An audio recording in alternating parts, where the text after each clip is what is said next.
Hi everyone, welcome back to evidyarthi.in. This is Barsha. So start करते हैं हमारा आश्रम व्यवस्था। होता क्या है आश्रम व्यवस्था?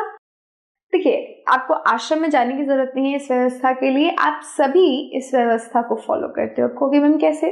तो देखो, एक्चुअली में ये हिंदू समाज का एक लाइफ पीरियड का, एक लाइफ स्पेन का अलग अलग स्टेज है। ठीक है, स्टेजेस है, हर किसी की लाइफ में स्टेजेस आते हैं, आपको पता नहीं चलता। तो देखते हैं कि क्या स्टेजेस हैं और समझते हैं कि हमने इन स्टेजेस में से किन किन स्टेजेस को जी लिया। देखो, ब्राह्मणों ने आश्रम व्यवस्था का विकास किया। अब बहुत सारे लोग देख रहे थे हमारे हिंदू समाज में कि अरे जैन धर्म आ गए, महावीर धर्म आ गए, जैन धर्म आ गए, बौद्ध धर्म आ गए, और इन्होंने नई नई बातें बताई, ज्ञान की प्राप्ति के बारे में बताया। तो हिंदू धर्म के जो ब्राह्मण वर्ग के समूह थे उनको भी लगा कि हमें भी कुछ ऐसा करना चाहिए और हमारे पास भी कुछ ऐसा हो जिससे लोग ज्ञान की प्राप्ति कर सके।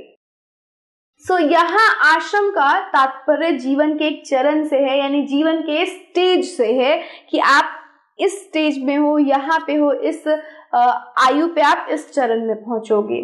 तो 4 ऐसे स्टेज थे, 4 चरण थे। सबसे पहले आपके पास होगा ब्रह्मचर्य। ब्रह्मचर्य जीवन जो है वो हम सभी अभी जी रहे हैं, जो आप पढ़ाई कर रहे हो वो सभी ब्रह्मचर्य जीवन के अंतर्गत हो। तो ब्रह्मचर्य के अंतर्गत ब्राह्मण, क्षत्रिय तथा वैश्य से यह अपेक्षा की जाती थी कि इस चरण के दौरान वो सादा जीवन बिताकर वेदों का अध्ययन करेंगे।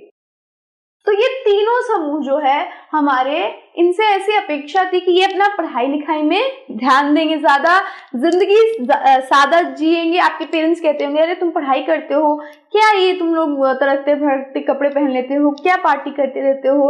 तो उनकी जो सोच है उनको समझो, वो एक ब्राह्मण फैमिली, वो एक हिंदू फैमिली से आ रहे हैं, और हिंदू के अंदर ये जो हमारे आश्रम व्यवस्था है उसका बहुत बड़ा महत्वपूर्ण योगदान रहा है। इस आश्रम व्यवस्था ने हर लाइफ की ईयर्स में बताया कि एक इंसान को क्या करना चाहिए। उन्होंने ये बताया कि जो स्टूडेंट लाइफ है उसको ब्रह्मचर्य जीवन कहेंगे, और ब्रह्मचर्य का अर्थ होता है सादा जिंदगी जीने वाला इंसान। तो जो ये आप बाहर जाते हो, दोस्तों के साथ मिलते हो, ये पिज्जा चाउमीन की पार्टियां करते रहते हो, वो स्टूडेंट लाइफ को नहीं बताता। स्टूडेंट लाइफ को बताने के लिए आपको जिंदगी सादी जीनी पड़ेगी इस ब्रह्मचर्य के अंदर। दूसरा आ जाता है इस ब्रह्मचर्य के बाद गृहस्थ आश्रम, और गृहस्थ आश्रम के अंतर्गत उन्हें विवाह कर एक गृहस्थ के रूप में रहना होता है। तो जब आपने पढ़ाई कर ली तो अब आप शादी करो, ठीक है, शादी करके एक गृहस्थ जीवन जियो, जहाँ पे जितने भी गृहस्थ वाले काम है कि भाई रोटी लेके आनी है, रोजी रोटी करनी है, घर की सफाई करनी है, ये सारा गृहस्थ जीवन में आ जाएगा।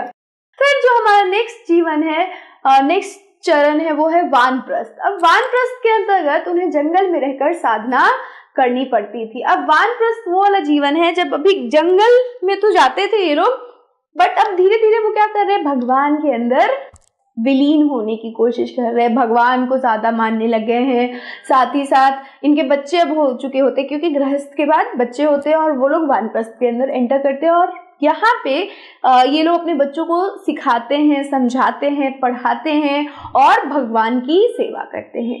अंत वाला जो चरण है, जो आखिरी चरण है, वो है संन्यास। संन्यास के अंदर उन्हें सब कुछ त्यागना पड़ता है, जितनी भी सुख सुविधाएं हैं वो सब उन्हें त्याग कर सन्यासी बनना पड़ता है, और सन्यासी बनके वो भगवान की ज्ञान की प्राप्ति के लिए निकल जाते हैं अपने घर का त्याग करके।